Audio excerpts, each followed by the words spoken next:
हम आज बात करेंगे शिवलिंग पर जल क्यों चढ़ाया जाता है, शिवलिंग के ऊपर कलश में जल क्यों रखा जाता है और उस कलश से क्रमशः समय समय जल की धारा शिवलिंग पर क्यों डाली जाती है।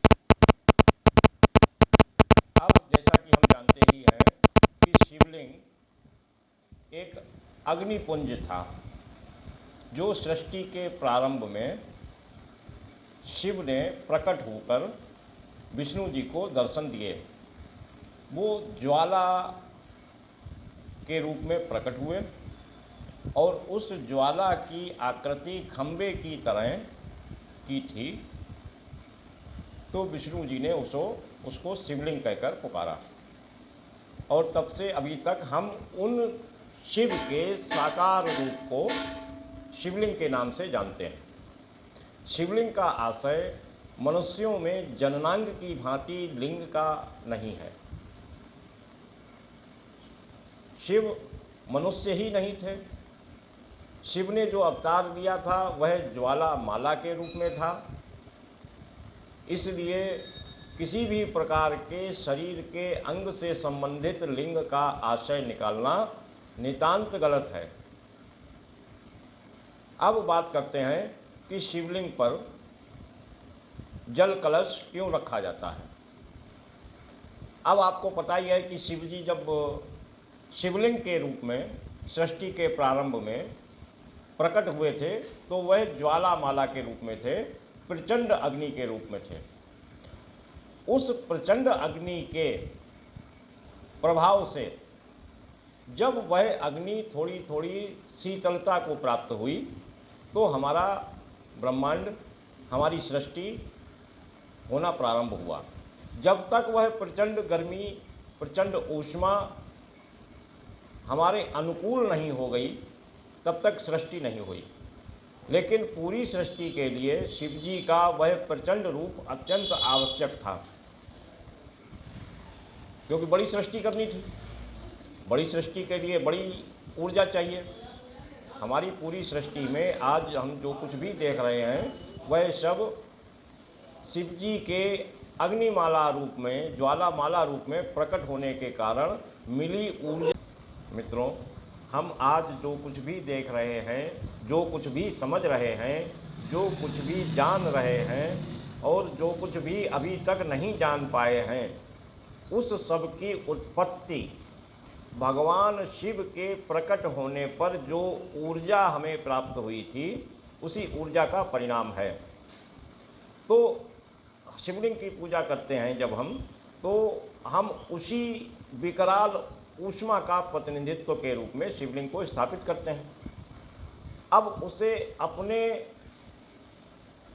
सृष्टि के लिए अनुकूल बनाना आवश्यक होता है और अनुकूल हुई तभी तो सृष्टि उत्पन्न हुई। उसी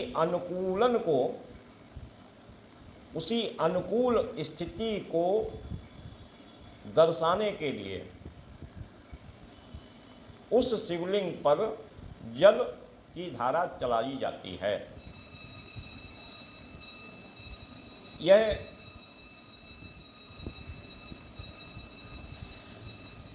जलधारा प्रमाणित करती है कि हमारी पूजन विधि में वही रूप है शिवलिंग का जो सृष्टि के प्रारंभ में ज्वालामाला के रूप में प्रकट हुई और धीरे धीरे हमारे अनुकूल हुई। हम उसी अनुग्रह को पुनः पुनः दोहराते हुए भगवान शिव की पूजा करते हैं, क्योंकि वह केवल एक बार दर्शन देते हैं, वो भी हम लोगों को नहीं देते, मनुष्यों को नहीं देते। केवल विष्णु और ब्रह्मा जी को दर्शन दिए थे सृष्टि के आरंभ में केवल एक बार, और उसके बाद उन्होंने 11 रुद्रों को भगवान ब्रह्मा के भौं से प्रकट करके विष्णु से कहा कि अब यह लोग हमारा प्रतिनिधित्व करेंगे, वो सजीव हैं। तो शिव का नाम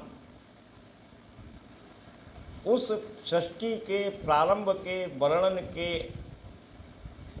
अतिरिक्त यदि कहीं प्रयोग होता है तो आप लोग यह समझिए कि वह 11 रुद्रों का वर्णन हो रहा है।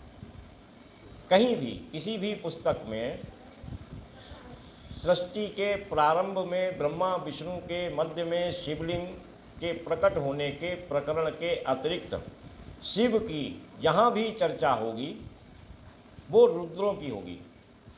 हमेशा उसके अतिरिक्त कुछ शिवलिंग के रूप के अतिरिक्त भगवान शिव की कहीं चर्चा नहीं होगी।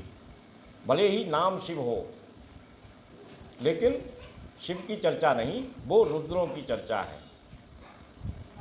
तो भगवान शिव के साकार होने पर शिवलिंग के रूप में, ज्वालामाला के रूप में जब शिवलिंग प्रकट हुआ तो उसको हम अपने अनुकूल बनाने के लिए सृष्टि के विस्तार में, सृष्टि के सहायक में, सृष्टि के लिए आवश्यक शीतलता देने के लिए हम आज भी वही उपक्रम करते हैं। और यह उपक्रम हमें याद दिलाता है कि भगवान प्रकट हुए थे तो कितने ऊष्मादायक थे, ज्योतिर्माला थे, और उन्हीं के अनुकूल होने पर हमारी सृष्टि उत्पन्न हुई। तो शिवलिंग के ऊपर कलश भी यह प्रमाण करता है कि शिवलिंग शिवजी का लिंग नहीं है बल्कि शिव का रूप है। शंकर जी को सबसे प्रिय शिवजी को, शिवलिंग को सबसे उत्तम पूजा यदि आपको करनी हो तो और कुछ आप करें अथवा ना करें कोई हानि नहीं होगी, लेकिन जल का अर्पण अवश्य करें। शिवलिंग पर जल का अर्पण उसी प्रकार लाभदायक होता है जैसा हवन में आहुति डालना। इसके बारे में कभी एक अलग से वीडियो बनाऊंगा तो आपको समझ में आएगा। अभी के लिए इतना ही। कमेंट कीजिए आपको कैसी लगी। बहुत बहुत धन्यवाद।